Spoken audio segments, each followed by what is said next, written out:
children I have talked to have all had to murder before the age of 2. I mentioned that last week, and we kind of went right on past it. That is something that is beyond anything I could comprehend. Right.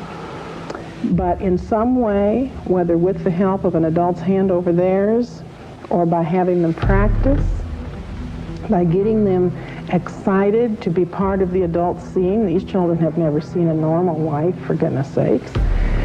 They do murder. And the evil thing that happens is they really believe they want to. They want to do what the older people are doing, and they're praised for that. And that becomes their goal, to be like the adults and to do these horrible things. There is a little part in them that I believe we all have, that natural, good, God-given part that knows it's wrong, but in a group and in the excitement of everything, they want to do that. They enjoy the sex. Children are capable of enjoying the sex. That was something I didn't know. Well, you know, why would they fight against it? A child will eat a bag of candy if you give it to them. They will take part in these things willingly.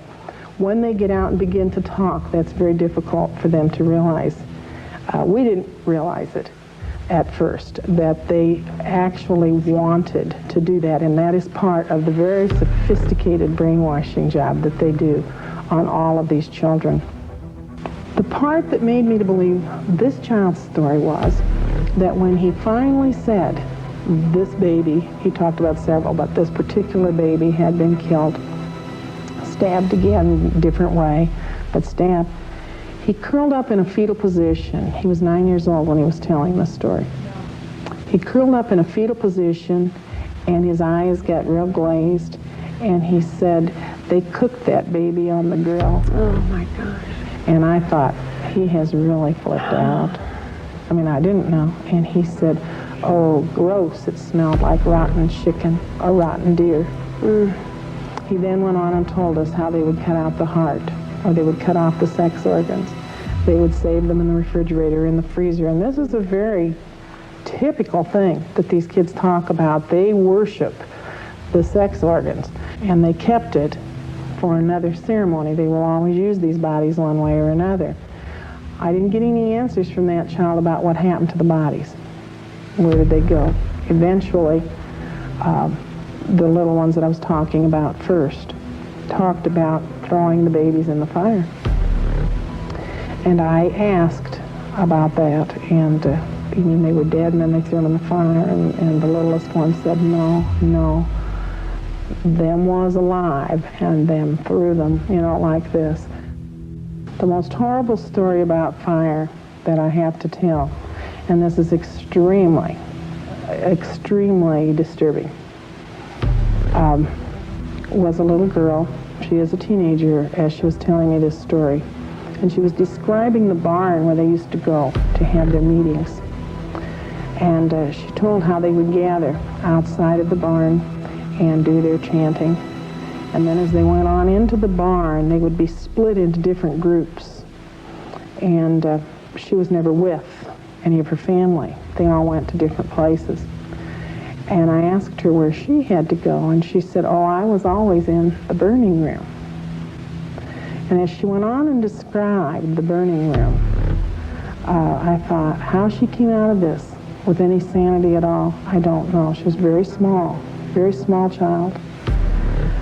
They would take young children, and we're probably talking preschoolers. I don't think that they dealt much with the older ones. And they would hang them from a rafter in this barn. And there would be as many as 5 to 10 hung in a row. And they would be fully clothed, which is unusual because frequently they are all naked. The children, like this girl, were all given candles. And you can picture the ceremony as she described it. And the candles were lit one by one.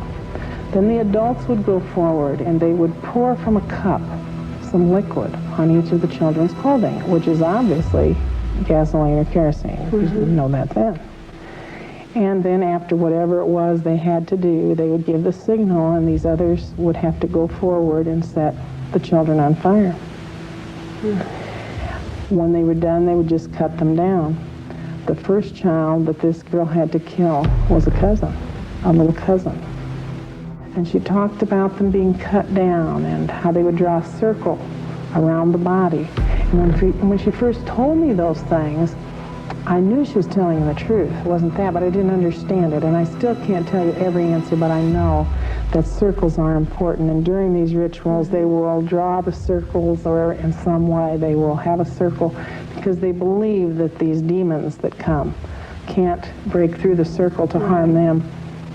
She had also told about how the parents would kneel outside that circle where the child had fallen to pray to the child, is what she said.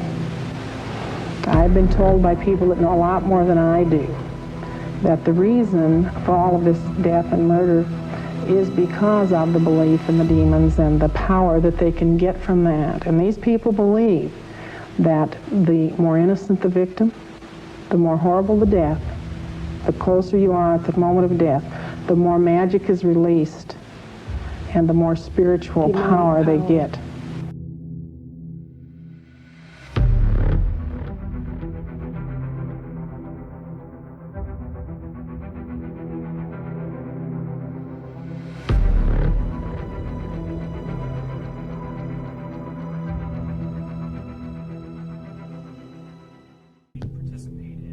L'une des substances qui est libérée dans le corps des enfants,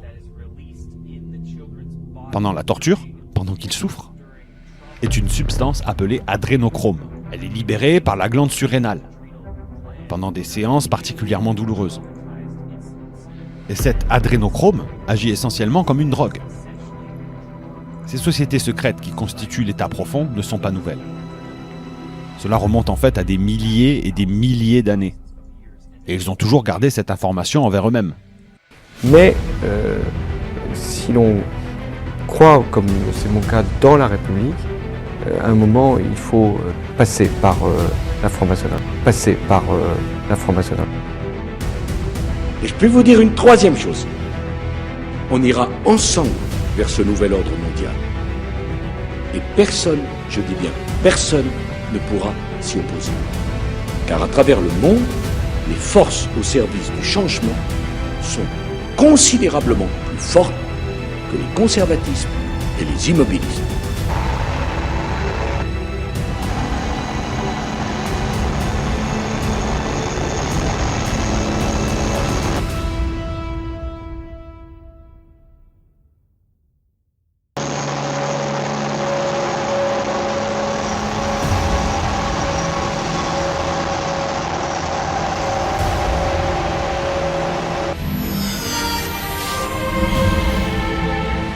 Essayons de trouver des solutions, essayons de garder un tout petit peu de crédibilité et de confiance, parce qu'il y a des tas de gens qui posent les questions dont vous avez parlé, et vous avez 1000 fois raison. Non. Mais il faut garder un minimum de confiance pour être unis et pour rester unis. Non. Diviser pour régner n'a jamais été une solution. Non. Jamais. La confiance, c'est fini. La confiance, madame, je dis à mes enfants qu'elle se mérite.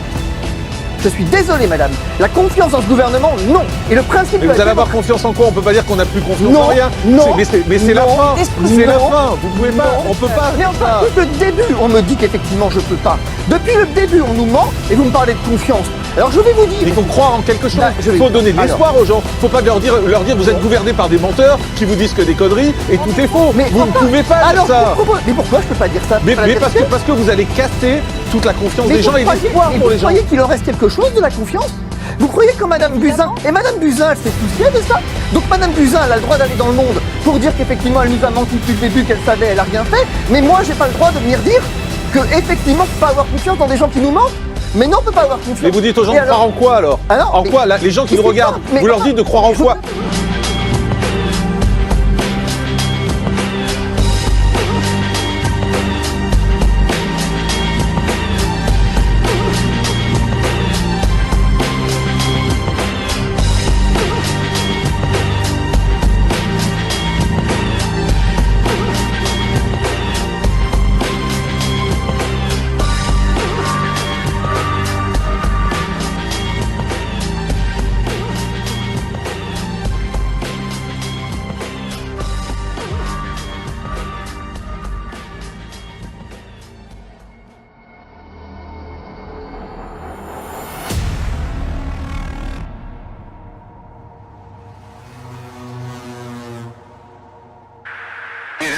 On dirait un drone, mon pote. Il y en a toute une flotte. Regarde sur l'écran. Oh mon Dieu.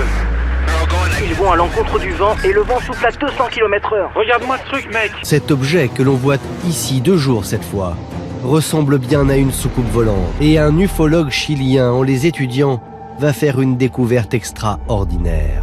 Cet ufologue chilien, en agrandissant le film, va voir des formes, et dans ces formes, va voir des humanoïdes. Voilà. C'était quelque chose que je n'avais jamais vu auparavant. Et quand j'ai enfin pu sortir du vaisseau, il y avait quelque chose de différent. Mais tout ça ne serait jamais arrivé sans la préparation que nous avons reçue avec l'équipe. Et je voudrais...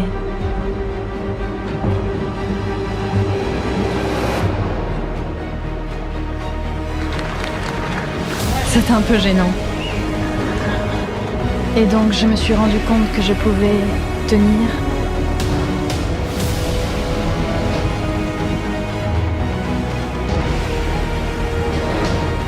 L'émission s'est interrompue et on a entendu une voix qui disait « Mesdames et messieurs, ne quittez pas l'écoute, il se passe quelque chose de très grave. »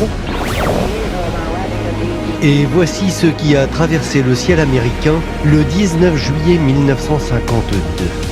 L'image a été captée par une équipe de télévision. La classification est beaucoup plus que top secret, c'est top secret Magic Eyes on Me. C'est la plus haute classification, au-dessus de la bombe atomique. Une lettre qu'il s'est procurée, signée du 32e président des États-Unis, Franklin Roosevelt. A informé le département de la guerre d'une récupération navale d'un avion non identifié au large de la côte californienne. Et j'ai souligné, tellement différent qu'il n'autorisait pas une explication conventionnelle. Ces mystérieux aéronefs ne sont pas en réalité d'origine terrestre, mais selon toute probabilité d'origine interplanétaire. C'est clair, c'est net. With antagonisms of the moment, we often forget how much unites all the members of humanity. Perhaps we need some outside universal threat to make us recognize this common bound. I occasionally think how quickly our differences worldwide would vanish if we were facing an alien threat from outside this world. Все, ну вот, например, прилетали на Землю инопланетяне, те самые зеленые человечки. Марьяна, значит, рассказываю вам первый и последний раз. Вместе с передачей чемодана с ядерными кодами президенту страны приносят специальную папку. На ней написано «Совершенно секретно». И она целиком и полностью посвящена пришельцам, которые посетили нашу планету. Одновременно предоставляется доклад от абсолютно закрытой спецслужбы, которая занимается контролем пришельцев на территории нашей страны. Сколько их среди нас? Сколько их среди нас, рассказывать не буду, потому что это может вызвать панику. Je suis arrivé, il y avait une foule importante sur le quai. Il y avait des plongeurs dans l'eau. L'eau était transparente. On voyait à 60 mètres de profondeur. Et ce que j'ai vu sous l'eau, c'est 2 ovnis posés l'un à côté de l'autre. Mais il n'y avait personne autour. Puis, l'un des occupants des ovnis, je pense qu'on pourrait dire extraterrestre, s'est déplacé. Et je l'ai eu alors dans mon champ de vision. Lui et puis un autre se sont mis à travailler sur leur vaisseau. Après 2 heures de réparation et de maintenance, les 2 ovnis ont décollé ensemble et ont jailli de l'eau à 150 km/h. Ils sont ensuite passés à une vitesse de 4000 km/h puis ont disparu dans le ciel. Si je garde le silence, ils n'auront aucun scrupule à m'éliminer. C'est pour ça que je suis venu vous parler. Mais en faisant ça, je révèle des informations classées top secret et j'enfreins également la loi fédérale. J'ignore si on me laissera d'autres occasions de m'exprimer. Et à ma grande surprise, on s'est retrouvé dans une immense caverne qui était remplie d'extraterrestres. des grands gris, comme on les appelle. J'ai tué 2 de ces créatures. Et à ce moment-là, il y avait pas mal de gens qui travaillaient dans cette zone. Une trentaine de personnes environ. J'ai été touché ici. Et leurs armes ne ressemblaient pas à des pistolets. Ça a transpercé ma peau et ouvert ma cage thoracique. Donc, ces espèces que vous décrivez, sont-elles toutes différentes, en termes amicales ou hostiles? Certaines sont-elles amicales et bienveillantes, et d'autres menaçantes? Sont-elles bien disposées par rapport aux habitants de la Terre, ou sont-elles là pour nous faire du tort? C'est une question à laquelle il est difficile de répondre parce qu'ils ont des intentions différentes. Et peut-être que nous tous sur Terre devrions avoir le même agenda, mais vous ne pourriez pas dire, par exemple, que la Russie, la Chine et les États-Unis aient tous le même agenda à chaque fois, parce que ce ne serait pas le cas. Je dirais que presque tous sont pacifiques et bienveillants et veulent nous aider. Il peut y avoir 1 ou 2 espèces qui ne sont pas dans ce cas. C'est une des choses sur lesquelles j'enquête en ce moment, de voir qui ils sont, quelles sont leurs intentions et quels sont réellement leurs plans. Ne bougez pas, nous nous retrouvons tout de suite avec Monsieur Paul Hellyer, ancien ministre de la Défense canadienne, sur la révélation de l'existence des extraterrestres. À tout de suite.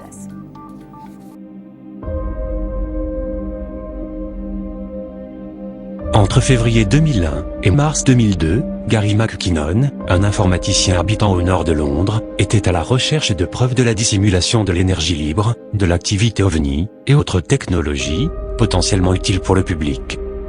Il pirata 16 ordinateurs de la NASA, ainsi que des dizaines d'autres de l'US Army, de la Navy, de l'armée de l'air, et des ordinateurs du département de la Défense.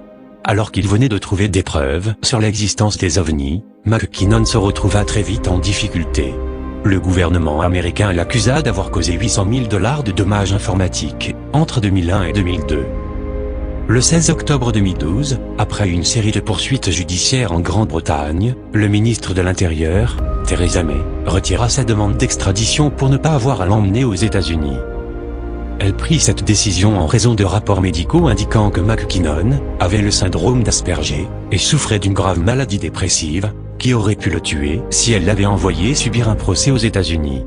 Le 14 décembre 2012, le directeur des poursuites publiques, Keir Starmer, a annoncé que Gary McKinnon ne serait pas poursuivi au Royaume-Uni en raison des difficultés liées à porter une affaire contre lui lorsque l'épreuve était aux États-Unis.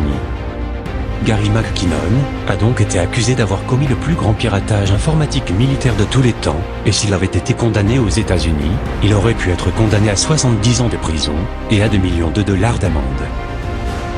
Mais qu'est-ce que Gary McKinnon a trouvé? McKinnon avait entendu dire que des informations sur l'existence de visites extraterrestres étaient cachées au public, et que les images de l'espace avaient été modifiées au centre spatial de la NASA, et que des ovnis auraient été enlevés sur les images. Quand il a piraté les systèmes de Johnson, il a trouvé une image en haute définition d'un grand objet en forme de cigare, planant au-dessus de l'hémisphère nord.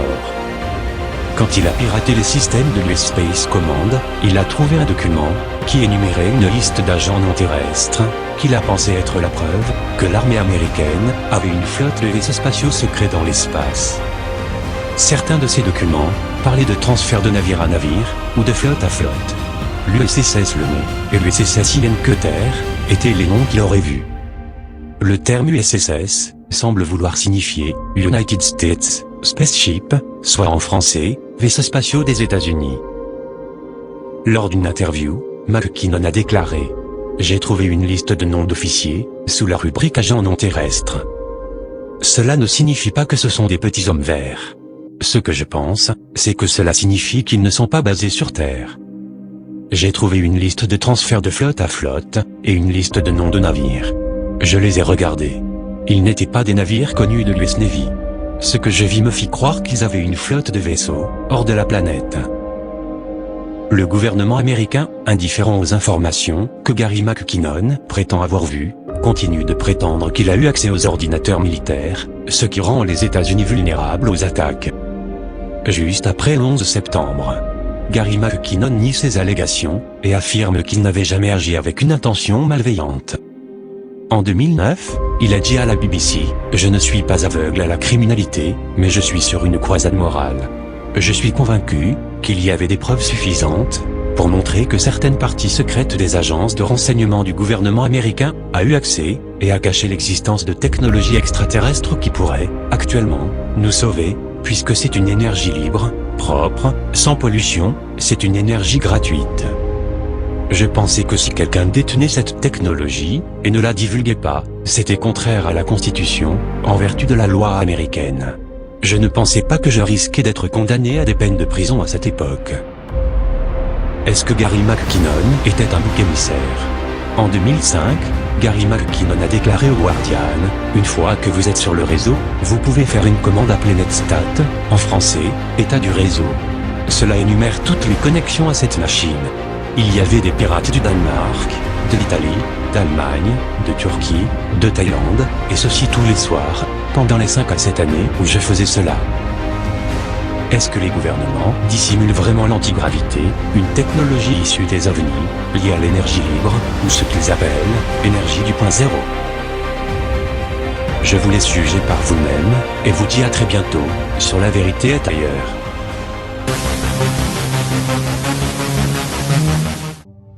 Ce ne sont que des fuselages, sans ailes et sans queue.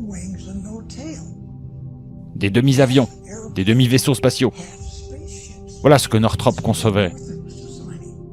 Nos premiers vaisseaux spatiaux sont des sous-marins de classe Attack de l'US Navy. Nous mîmes en œuvre des programmes qui parcoururent toute la galaxie. Pas seulement cette galaxie.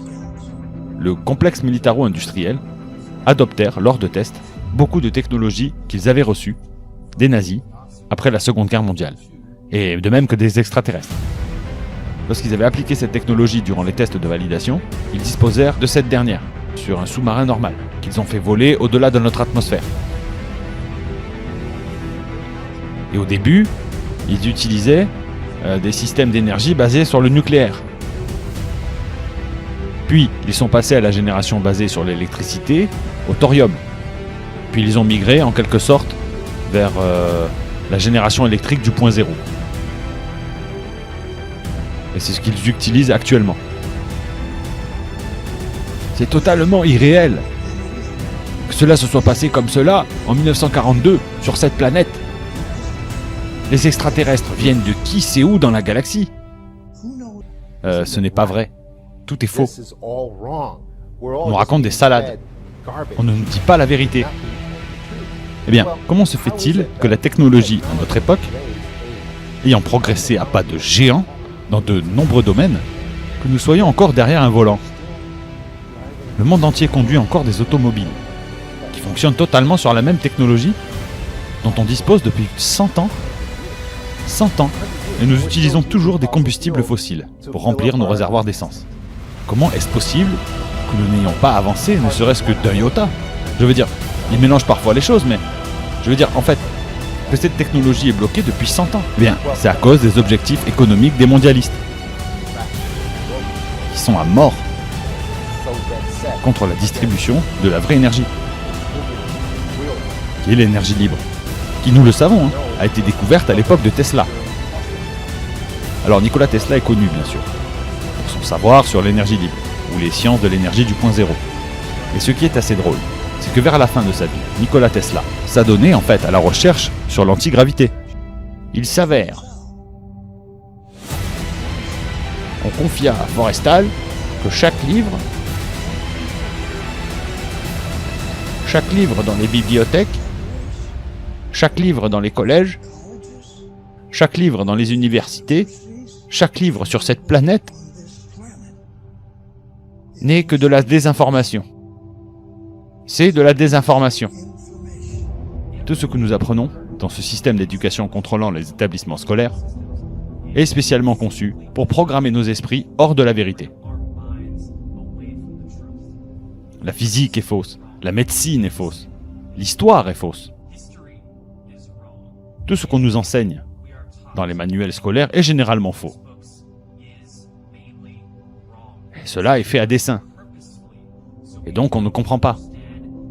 Comment faire pour bouger nos corps? Comment nourrir notre corps?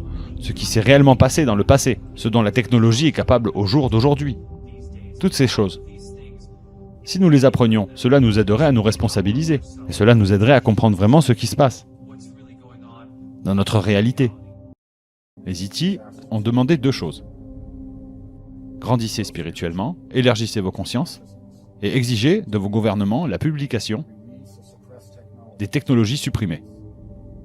Ce sont les 2 choses sur lesquelles nous pouvons nous concentrer, en commençant à nous organiser et à exiger la publication des technologies supprimées. Ils n'auront pas le choix. En nous concentrant intérieurement, quelle que soit notre religion, afin de devenir le meilleur être humain possible, et élargir notre conscience, au-delà de nos systèmes de croyances confortables. Quand on aura fait ces 2 choses, nous gagnerons la liberté que nous désirons. J'ai fini par réaliser que la Kabbale, ou les Illuminati, ou comme vous voulez les appeler, nous obligent à nous combattre intentionnellement. Parce qu'ils savent que le potentiel de notre conscience unifiée, si jamais nous devions nous rassembler et de cesser de nous battre, est extrêmement puissant. Et ils ont utilisé cette énergie contre nous, en modelant et en gérant notre conscience de telle manière que nous créerions une version de la réalité issue des pensées qu'ils programment en nous. Et c'est cela la matrice, comme dans le film The Matrix. Nous avons donc créé la matrice qui constitue notre prison. Nous l'avons fait à partir de notre conscience et de nos pensées. Cela a été géré, exploité, programmé et contrôlé. Et si c'est vrai, alors nous avons en nous le pouvoir de nous rassembler et de cesser de nous battre entre nous et de refaire le monde. Et les émotions sont la clé. On ne nous apprend rien sur la façon de gérer nos émotions dans ce monde. C'est comme un grand trou noir dont nous faisions jaillir de l'énergie émotionnelle partout, comme si c'était un tuyau d'arrosage incontrôlable. Vous savez, gaspillerions-nous l'argent ainsi dans la plupart des cas? Gaspillerions-nous l'essence dans notre voiture de cette façon? Non. Eh bien, nous devons veiller sur notre énergie émotionnelle de la même manière, parce que c'est la grande clé. Et nos émotions d'humains sont puissantes. Et cela signifie beaucoup de pouvoir dans les émotions. Mais la seule façon dont nous pouvons l'utiliser, c'est de s'unir. Et de savoir que notre point commun n'est pas construit sur elles. Et de cesser de nous arrêter sur nos idéologies qui pourraient nous diviser, nos croyances qui pourraient nous diviser. Nous devons nous unir. Nous devons nous concentrer sur le fait que nous sommes tous des êtres humains. Nous avons tous des cœurs et des âmes et de la conscience. Et nous devons regarder ce qui nous rassemble. Et puis nous devons prendre l'énergie émotionnelle de cet amour et de cette connexion, en la rendant vraiment, vraiment puissante. Puis la relâcher avec intention par vague, de conscience, d'énergie et de pouvoir. Cela peut rebâtir ce monde et la matrice sur laquelle il se repose, de la manière que nous voulons, pour nous-mêmes, pour nos enfants, pour nos petits-enfants, pour tous les animaux et l'environnement. On peut rebâtir, juste par le pouvoir de la conscience. Nous pouvons obtenir une divulgation complète, juste par le pouvoir de la conscience. Mais nous ne pouvons utiliser cette énergie de concert et nous ne pouvons le manier que par amour, les uns pour les autres et pour la planète. I was inaugurated. My hand would just, it'd still be hot from touching the Bible, and I would immediately race to wherever they have the files about Area 51 and the UFOs, and I go through everything to find out what happened. Right. Did you do that? That's why you will not be president. Because that's the first thing that you would do. The aliens won't let it happen. You reveal all their secrets. They exercise strict control over us. Now, you know, there are a lot of people that are going to examine your facial expressions here, every twitch, everything, and say, and of course, so did you look? Did you see? Did you explore? I can't reveal anything. Oh, really? Because President Clinton said he did go right in, and he did check, and there was nothing. Well, you know, that's what we're instructed to say. Les photos trop floues pour voir ce que c'est de la merde et je me suis déjà assez étendu sur le sujet. Les histoires d'ovnis sont toujours de la couille pour une bonne raison. Si tu découvres des extraterrestres, tu as le prix Nobel direct. Et je pense même qu'on te le file 2 fois. Et pourtant, les centaines de milliers de scientifiques qui se penchent sérieusement sur le sujet depuis des décennies n'ont toujours rien trouvé.